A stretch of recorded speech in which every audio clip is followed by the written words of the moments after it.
रूस के राष्ट्रपति व्लादिमीर पुतिन द्वारा सैन्य कार्रवाई के आदेश के बाद यूक्रेन पर ताबड़तोड़ मिसाइल से हमले किए जा रहे हैं। रूस ने यूक्रेन के कई सैन्य ठिकाने को तबाह कर दिया है। वहीं यूक्रेनी सेना ने भी दावा किया है कि उसने लुहांस्क में 5 रूसी विमानों और 1 रूसी हेलीकॉप्टर को मार गिराया है। इन सब के बीच अब कई लोगों के मन में सवाल ये उठ रहा है कि आखिर रूस की विशाल सेना के सामने यूक्रेन कितनी देर टिक सकेगा। दोनों सेनाओं में ज़्यादा ताकतवर कौन है? दरअसल रूस और यूक्रेन की ताकत की बात की जाए तो यूक्रेन थोड़ा कमज़ोर होते हुए भी काफ़ी दिनों तक संघर्ष कर सकता है। एक वेबसाइट की रिपोर्ट के अनुसार रूस शक्तिशाली देशों के मामले में दूसरे पायदान पर है, जबकि यूक्रेन की बात करें तो ये काफ़ी पीछे 22वें स्थान पर है। रूस के पास सक्रिय सैनिकों की संख्या की बात करें तो ये 8.50 लाख है। वहीं यूक्रेन के पास सक्रिय सैनिक बहुत कम है, लेकिन रिजर्व सैनिकों की संख्या के मामले में यूक्रेन रूस को टक्कर देता है। दोनों के पास ही रिजर्व सैन्य बल 2.50 लाख है।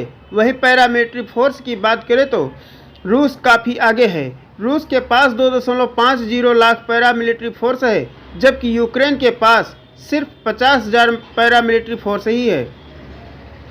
वहीं रूस के हवाई सैन्य ताकत की बात करें तो ये दुनिया में दूसरे स्थान पर है। वहीं यूक्रेन की रैंकिंग 31वीं है। रूस के पास कुल 4,173 एयरक्राफ्ट हैं, जबकि यूक्रेन के पास 318 एयरक्राफ्ट हैं। वहीं रूस के पास कुल फाइटर जेट की बात करें तो ये 772 हैं, जबकि यूक्रेन के पास केवल 69 फाइटर जेट्स हैं। उधर रूस के ज़मीनी ताकत की बात करें तो टैंकों के मामले में दुनिया का नंबर 1 देश है। रूस के पास कुल 12,420 टैंक हैं, जबकि यूक्रेन के पास 2,596 टैंक्स हैं और यह पूरी दुनिया में 13वें स्थान पर आता है।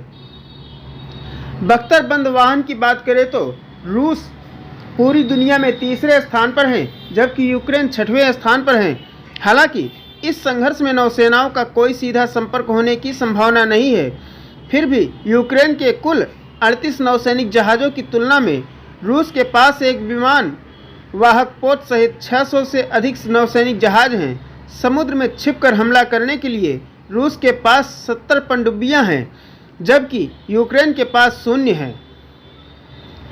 यूक्रेन के रक्षा मंत्री ओलेक्सी रेजनिकोव विभिन्न पश्चिमी शक्तियों से आने वाली सैन्य आपूर्ति को ट्वीट कर रहे थे, जिसमें जेवलिन मिसाइलों के अलावा मानव पोर्टेबल सतह से हवा में मार करने वाली स्टिंगर मिसाइल, टन गोला बारूद, राइफल, ऑप्टिकल दृष्टि के साथ मशीन गन रात भी शामिल हैं। दृष्टि और निगरानी प्रणाली और अन्य सैन्य उपकरण भी शामिल हैं। हालांकि यूक्रेन अमेरिका से ली गई टैंक रोधी मिसाइलों से खुद को लैस कर रहा था। यूक्रेन को दिसंबर से अब तक सैकड़ों भाला मिसाइलें दी जा चुकी हैं, जिससे यूक्रेन की सेना को रूसी टैंकों को निशाना बनाने में मदद मिलेगी। ये एक man portable fire forget anti tank missile है, जिसका अर्थ है एक सैनिक इसे अपने कंधे से फायर कर सकता है और इसकी स्वचालित इंफ्रारेड मार्गदर्शन प्रणाली ऊपर से टैंकों को लक्षित करेगी, जो कि किसी भी टैंक का सबसे कमज़ोर हिस्सा है। वहीं जिस तरह से यूक्रेन नाटो के करीब है और नाटो के कई देश यूक्रेन से लगी सीमा पर अपनी सेना भेज रहे हैं, यूक्रेन के पड़ोसी देशों में नाटो देशों ने सैनिक हथियार और सैन्य वाहन पहुंचाने शुरू कर दिए हैं। उससे ऐसा लगता है कि नाटो यूक्रेन का साथ दे रहा है। ऐसे में यदि नाटो ने उसका साथ दिया तो ये रूस पर भारी पड़ सकता है। आपको बता दें कि नाटो संगठन में 30 देश हैं।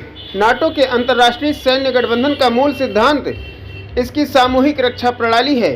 संगठन के नियम के अनुसार अगर कोई देश सदस्य देशों पर हमला करता है तो उसे पूरे संगठन पर हमला माना जाएगा। इस आधार पर सभी देश उसके साथ होंगे। हालांकि यूक्रेन नाटो का सदस्य नहीं है, लेकिन नाटो चाहे तो वो यूक्रेन का साथ दे सकता है। ब्रिटेन यूक्रेन को टैंक, रोधी हथियार और बख्तरबंद गाड़ियां भी मुहैया करा रहा है। वहीं पोलैंड ने कहा है कि वो यूक्रेन को गैस और तोपखाने, गोला बारूद, मोर्टार, पोर्टेबल वायु सुरक्षा प्रणाली, निगरानी, ड्रोन और हथियारों की आपूर्ति के साथ साथ मानवीय और आर्थिक सहायता भी देगा। नाटो सदस्य देश रोमानिया की सीमा यूक्रेन से लगती है। रोमानिया 2004 से ही इसका सदस्य है। यहाँ अमेरिका, ब्रिटेन, जर्मनी और फ्रांस जैसे देशों की सेनाएं मौजूद हैं। Bureau report, Prayagraj 24x7 news.